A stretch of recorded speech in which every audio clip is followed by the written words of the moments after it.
Hello students, myself Neelam Shukla, your science teacher. Today I am going to discuss about chapter number 10 materials. ठीक है, materials के अंदर क्या क्या है? Solids, liquids and gases.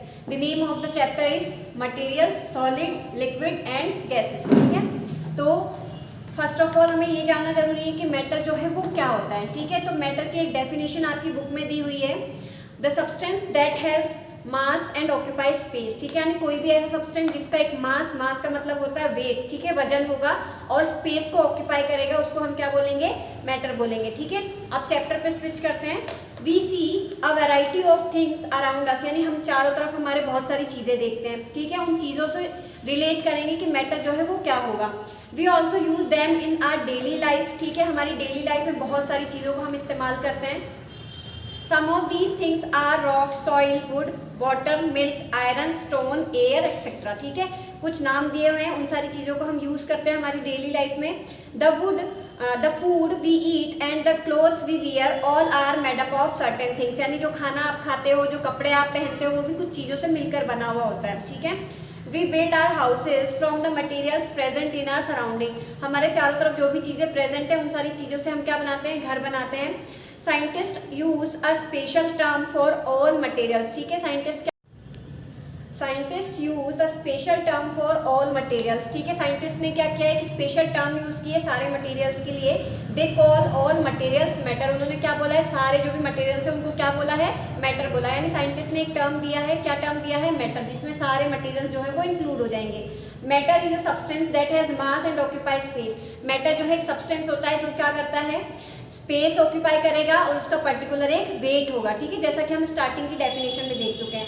State की अगर हम बात करें तो कि मैटर की जो है कितनी स्टेट्स होती है, तो टोटल 3 स्टेजेस होती हैं. ठीक है, matter are present in 3 state, solids, liquids and gases. ठीक है, तो these are called the 3 state of matter. ये जो तीनों नाम मैंने बोले हैं वो 3 क्या है? स्टेट है. किसकी?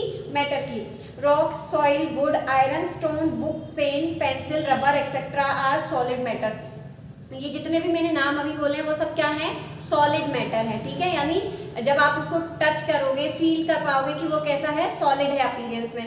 Water, milk and oil are liquid in nature. Water, oil और जो भी चीजें लिक्विड फॉर्म में होती है उनको लिक्विड के अंदर इंक्लूड किया जाता है. Air is a mixture of all gases. Air जो है मिक्सचर है किसका? सारी गैसेस का. Various gases present in the air are oxygen, carbon dioxide and nitrogen etcetera. बहुत सारी गैसेस जो प्रेजेंट है उनके नेम दिए हुए हैं, जैसे कार्बन डाइऑक्साइड हो सकती है, नाइट्रोजन हो सकती है और ऑक्सीजन हो सकती है. अच्छा, सिमिलरिटीज की बात कर लेते हैं. Similarities between solid, liquid and gases. ठीक है, कि तीनों के बीच में सिमिलरिटी क्या क्या होंगी. फिर उसके बाद हम डिफरेंसेस की भी बात करेंगे. One matter differs from the other in many ways. यानी एक मैटर जो है वो दूसरे मैटर से बहुत सारे तरीके से अलग हो सकता है. ठीक है, या सिमिलर भी हो सकता है. हम सिमिलरिटीज की बात करें तो सबसे पहले सिमिलरिटीज को देखेंगे. But they are also similar in a number of veg.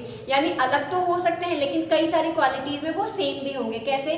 For example, stone and plastic look different from one another, yet a stone and plastic are similar as both of them are solid. यानी stone और plastic दोनों दिखने में तो अलग होंगे लेकिन किसके अंदर इंक्लूड किए जाएंगे?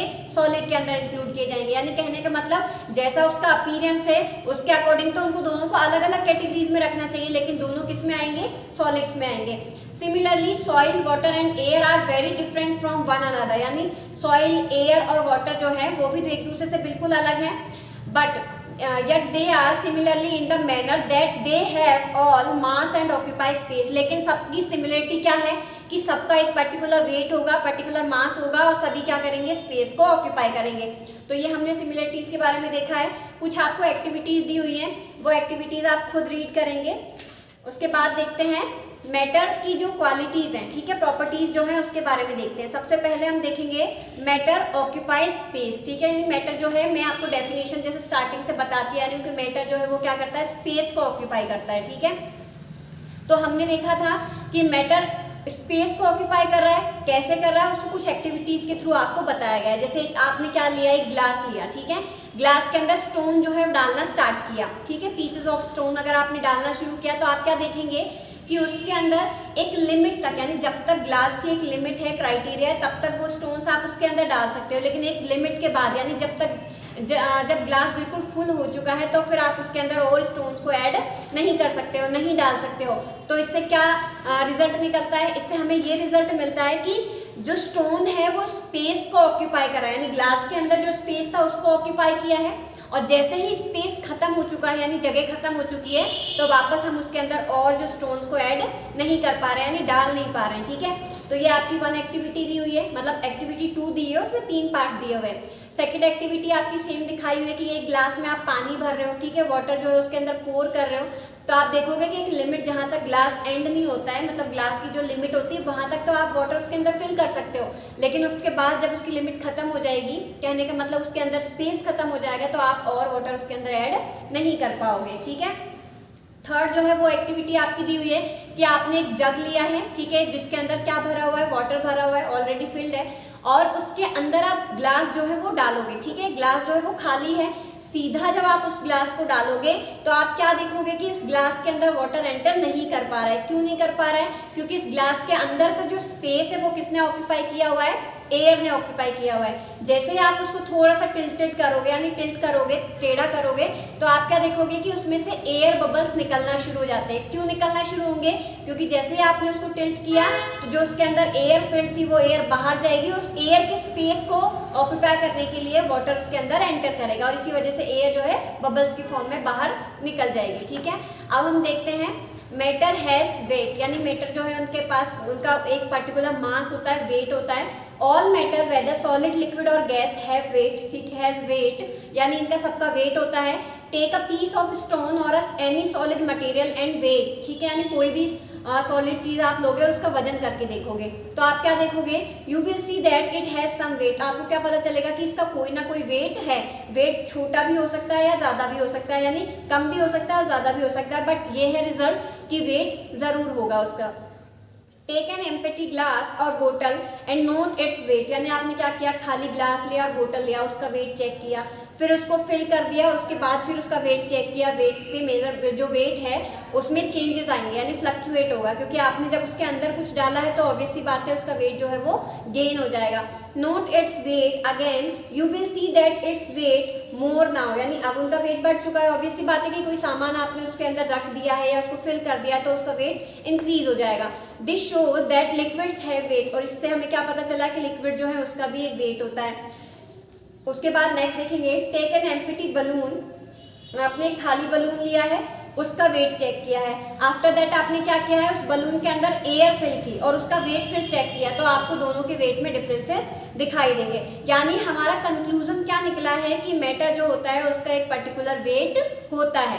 Differences between solid liquid and gases, दोनों के तीनों जो है मैटर, उनके जो स्टेट है उनके डिफरेंसेस के बारे में बात कर लेते हैं। Solid have a definite shape, अच्छा सॉलिड जो है उनका डेफिनेट शेप होता है, क्योंकि सॉलिड की अगर हम बात करें तो उनके जो अंदर स्मॉल जो यूनिट्स, यानी हम बोल सकते हैं कि जो पार्टिकल्स हैं, सॉलिड जिससे मिलकर बना है उन पार्टिकल्स के बीच में स्पेस बहुत कम होता है और इसी वजह से सॉलिड कैसे होते हैं, डेफिनेट शेप में होते हैं। तो देखो, observe some solid like wood, stone, iron, tin and rubber, keep a wooden block and a piece of stone on the table, observe their shape carefully, यानी आपने क्या किया, स्टोन लिया, वुड लॉग लिया, उसके शेप को जो है ऑब्जर्व किया। Now keep them at different places, अब उनको अलग जगह पर रख दिया। Do you find a change in their shape, क्या आपको उनकी शेप में कोई चेंजेस नजर आएगा? नहीं, क्योंकि वुड जो है वो अपनी शेप में रहेगी, स्टोन जो है अपनी शेप में रहेगा। अब जो स्टार्टिंग हेडिंग थी हमारी वही हम देख रहे हैं कि सॉलिड का जो है एक डेफिनेट शेप होता है। ठीक है, know the shape of the wooden block or a piece of stone is the same when kept at any place. This shows that all solid materials have a definite shape. तो हमें इससे क्या पता चला है, ये जो हमने एक्सपेरिमेंट किया उससे, कि जितने भी सॉलिड होंगे उनका एक डेफिनेट शेप होगा। Liquids have no definite shape, liquid जो है उसका कोई डेफिनेट शेप नहीं होता। जैसे अब हम बात करें नॉर्मल एग्जांपल की, कि आपने क्या किया, एक ग्लास में पानी लिया, ठीक है, हाफ ग्लास ले लिया वाटर, और उस वाटर को फिर आपने किसी और कंटेनर में डाला, ठीक है, यानी किसी और कंटेनर का मतलब आप एक बाउल ले सकते हो, उसमें डाल सकते हो।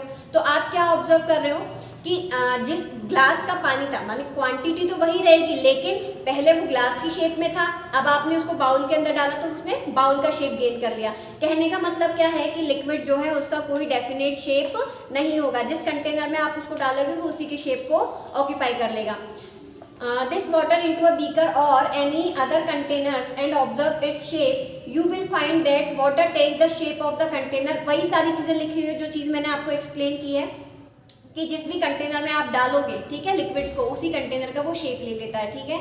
Gases have no definite shape, gases का भी कोई डेफिनेट शेप नहीं होता है। देखो एग्जांपल से देखते हैं, the air in a bottle takes the shape of the bottle. अगर आपने एयर को बोतल के अंदर भरा है तो वो बोतल का शेप ले लेगा, बलून के अंदर भरा है तो बलून के शेप ले लेगा, और बहुत सारे टॉयज आते हैं ना जिसमें हवा भर के वो अलग से शेप ले लेता है, उसको अगर हम बात करें तो उसमें आप जब एयर को भरोगे तो वो उसकी शेप को जो है ले लेगा। कहने का मतलब ये है कि एयर जो है, गैसेस जो है, उनका भी कोई डेफिनेट शेप नहीं होता है, ठीक है। Air is a mixture of various gases, can you name the gases present in the air. Air जो है बहुत सारी गैसेस का मिक्सचर है। अब उन गैसेस में कौन कौन सी गैसेस है स्टार्टिंग में पढ़ा था हमने, ठीक है, oxygen, nitrogen, carbon dioxide, various other gases. Gases flow faster then liquid, gases जो है लिक्विड्स के कंपेरिजन में ज़्यादा जल्दी क्या कर सकती हैं, फ्लो कर सकती हैं। कैसे? Take 2 balloons of equal size, 2 equal size के बलून लिए, ठीक है, दोनों में क्या किया, एक को हमने एयर के साथ फिल्ड कर दिया यानी बलून को फुला दिया, ठीक है, दूसरे के अंदर हमने क्या भरा, वाटर जो है वो फिल कर दिया, जैसे आप होली पे करते हो, बलून्स के अंदर पानी भर देते हो, ठीक है, वैसा ही। अब दोनों को जो है पिन से हमने क्या किया, पिन किया, और उसके बाद देखा कि एयर जो है वो फटाफट से निकल जाती है बलून से, जबकि वाटर जो है थोड़ा टाइम लेता है। तो देखेंगे blow air into one of the balloon and tie its neck, fill water in the second balloon up to the size of the first balloon and tie its neck also. See that both the balloons are of same size. Now loosen their necks at the same time.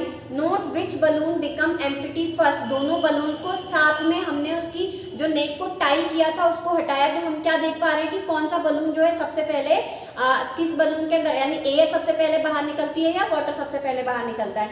You will find that the balloon filled with air become empty first, यानी जिसके अंदर air filled थी वो सबसे पहले खाली हो जाएगा, and the balloon filled with water becomes empty later, और वो बाद में जो है खाली होगा, कौन सा, जिसके अंदर वाटर फिल था। This is because the air rashes out of the balloon faster than the water, क्योंकि एयर जो है वो ज़्यादा फास्टली फ्लो हो सकती है, ठीक है, यानी ज़्यादा फास्टली मूव कर सकती है as compare to liquids. All gases flow faster than liquids. तो हमारा जो कंक्लूजन है वो निकल गया कि जितनी भी गैसेस हैं वो फास्टर फ्लो कर सकती है as compare to the liquids. Gases can expand, यानी गैसेस जो है फ्लो कर सकती है, एक्सपेंड मतलब फैल सकती है। कैसे? Burn some pieces of paper in one corner of the room. आप देखोगे कि आपने रूम के किसी एक कॉर्नर में पेपर को जो है जलाया, ठीक है, लेकिन आपको उसकी स्मेल जो है पूरे रूम में फील होगी, यानी आप पूरे रूम में महसूस कर सकते हो उसको। कैसे हुआ ये सब? क्योंकि जहाँ पे आपने जलाया वहाँ से एयर निकली, मतलब गैसेस जो है वो निकली, और वो गैसेस फटाफट पूरे एरिया को ऑक्यूपाई कर लिए। You can also smell the smoke. Now go to the other room, you can smell the smoke, तो you have not burn the paper in this room. यानी इवन दूसरे रूम में भी, जैसे आपने एग्जाम्पल देखे, घर में क्या करते हो आप, कभी घर में देखा होगा भोग लगाते हैं, ठीक है, तो जो कंडे होते हैं उनको जला के उसके ऊपर जो है खाना, मतलब जो भी घी वगैरह डालते हैं, तो आप देखते हो कि उसकी जो धुआं है वो पूरे घर में फैल जाती है, जबकि हम काम एक ही जगह करते हैं लेकिन फिर भी पूरे घर में। क्यों होता है ऐसा? क्योंकि गैसेस क्या कर सकती है, एक्सपेंड कर सकती है, फैलती है फटाफट। This is because the smoke flow and can expand to fill the available space. तो जितना भी अवेलेबल स्पेस होता है उसको सबको वो क्या कर लेती है, ऑक्यूपाई कर लेती है। If the gas cylinder is left open in the kitchen, you can smell the gas all over. Why? This is because the gas from the cylinder has expanded and filled the entire space. यानी आपने देखा होगा ना, कभी कभी क्या होता है कि किचन में गैस सिलेंडर जो है वो चालू रह जाता है स्विच उसका, तो हम देखते हैं कि पूरे घर में स्मेल आने लग जाती है। क्यों आने लगती है? क्योंकि जितना ज़्यादा स्पेस जो है एयर को मिलता जाता है, यानी गैसेस को मिलता जाता है, वो उतने ज़्यादा स्पेस को क्या कर लेती है, ऑक्यूपाई कर लेती है। If somebody uses perfume in one corner of the room, you can smell it in the other corner also. यानी अगर एक रूम में परफ्यूम का यूज़ किया है तो दूसरे रूम में भी आप उसकी फ्रेगनेंस को फील कर सकते हो। All gases expand and fill the entire space of the container of the or the room. यानी गैसेस जो है वो क्या करती हैं कि जिस भी कंटेनर में आप उसको डालोगे उसके पूरे स्पेस को ऑक्यूपाई कर लेगी, या जो भी रूम है वहाँ पर पूरे स्पेस को ऑक्यूपाई कर लेगी। तो हमने क्या देखा कि गैसेस कैन एक्सपेंड, यानी गैसेस जो है अपने आप को क्या कर सकती है, एक्सपेंड कर सकती हैं। Liquid do not expand, liquid जो है वो अपने आप को एक्सपेंड नहीं कर सकते हैं। एक्टिविटी दी हुई है, take two glasses of different sizes, one big and one small. Fill the smaller glass with water.